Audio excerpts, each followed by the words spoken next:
Bismillahirrahmanirrahim. Assalamualaikum warahmatullahi wabarakatuh. Alhamdulillah, salatu wassalam wal ali ayya khairul anam rabbun karim wa anta dzul alim fasfa'lana innal karim amma ba'd. Kepada seluruh Dewan Asatidz Madrasah Ibtidaiyah Plus Baru Ulum, semua bapak ibu wali murid kelas 1 sampai kelas 6 yang dirahmati Allah, dan kepada semua anak-anakku dari kelas 1 sampai kelas 6 yang sangat saya banggakan, dan semoga semua mendapatkan ridho dan pertolongan dari Allah Subhanahu wa Ta'ala. Dan tidak lupa kepada seluruh pemirsa di seluruh dunia maya dimanapun berada, semoga semua juga dirahmati Allah Subhanahu wa Ta'ala. Alhamdulillahirabbil alamin. Pada kesempatan kali ini kita semua masih diberikan kesehatan dan kenikmatan oleh Allah Subhanahu wa Ta'ala.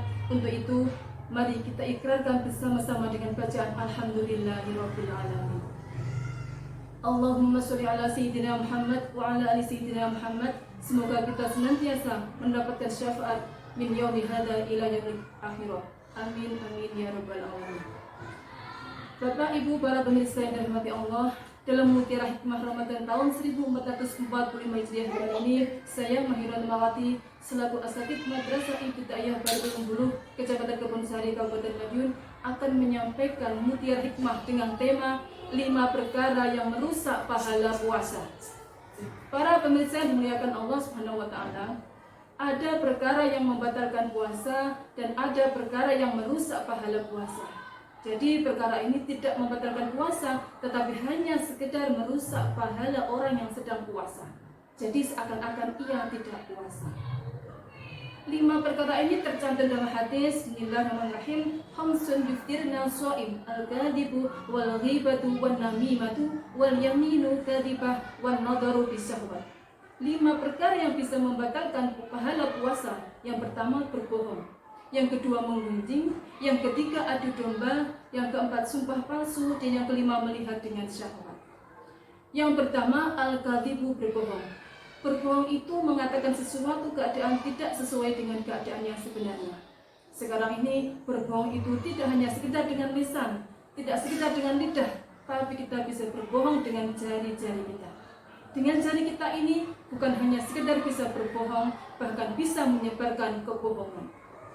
Ada HP, ada kuota, ada bahan untuk berbohong. Dengan modal itu, jangankan berbohong, membohongi tetangga, bohongi satu kampung pun kita bisa.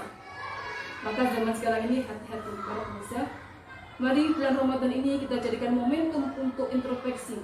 Pernahkah kita berbohong atau menyebarkan kebohongan?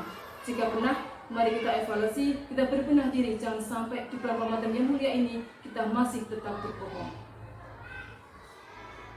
Yang kedua, al-ghibatu, artinya menggunjing.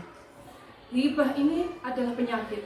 Kalau kita sudah terlanjur suka menghibah atau sangat sulit untuk melepaskan dirinya, kadang kita memang bukan orang yang menyampaikan ghibah, tapi kita ikut mendengarkan ghibah, keduanya sama saja. Kadang kita akan membuat orang tertawa dengan ghibah, ingin membantu orang ghibah, buat orang penasaran dengan berghibah.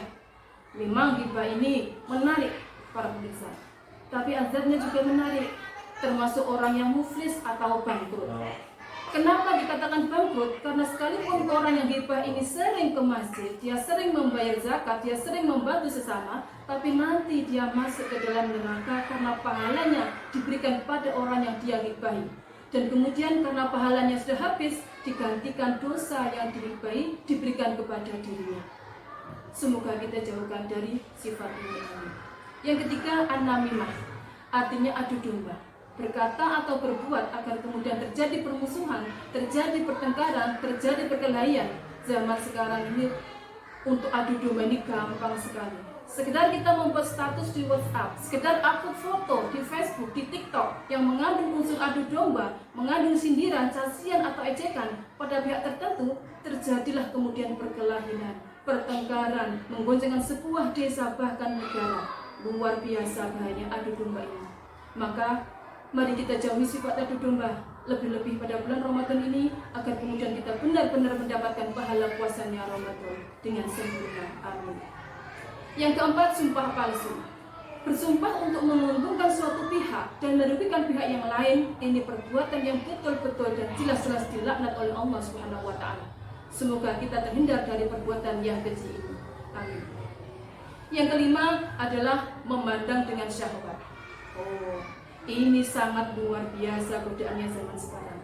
Kita buka HP, buka YouTube, buka Instagram, buka TikTok, buka snack video. Kalau kita tidak pandai-pandai menjaga pandangan, tidak pandai-pandai menjaga mata, maka kita akan terjerumus kepada pandangan yang namanya zina mata.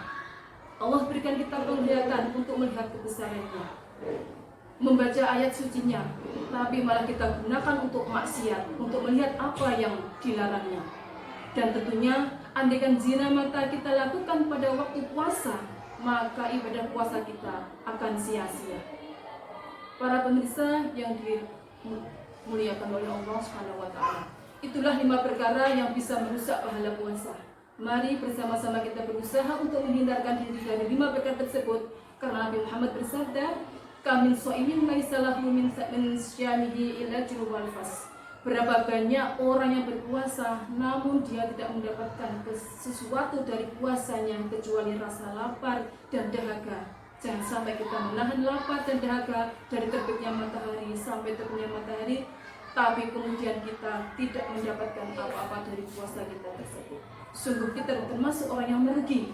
Maka kita berdoa, memohon dan berharap kepada Allah, semoga kita dijauhkan dari sifat-sifat tersebut, dan semoga ibadah puasa yang kita lakukan benar-benar mendatangkan pahala yang sempurna. Amin, Allahumma amin. Kiranya cukup sekian yang dapat saya sampaikan, semoga bermanfaat. Terima kasih atas segala perhatian, mohon maaf atas segala kekurangan. Wallahu muwaffiq ila aqwamit thoriq. Assalamualaikum warahmatullahi wabarakatuh.